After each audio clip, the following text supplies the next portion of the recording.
Hey everyone! So if your Google Translate app keeps crashing, like it opens and then closes right away, or it freezes and shuts down, yeah, that's super annoying. But don't worry, I'll walk you through simple fixes step by step.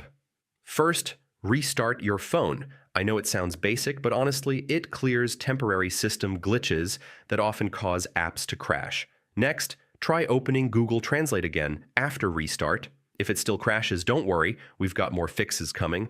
Now go to your app settings and clear the cache. Corrupted cache files are one of the most common reasons apps crash. Next, check if your app is updated. An outdated version can easily crash, especially after system updates. If your phone storage is almost full, apps can start crashing. Try deleting unused apps, photos, or videos to free up space. Okay, if nothing is working, uninstall Google Translate and reinstall it. This gives you a fresh version with no corrupted files. And that's it. One of these steps should stop Google Translate from crashing. If it still crashes, it might be a temporary bug or system issue, so try again later.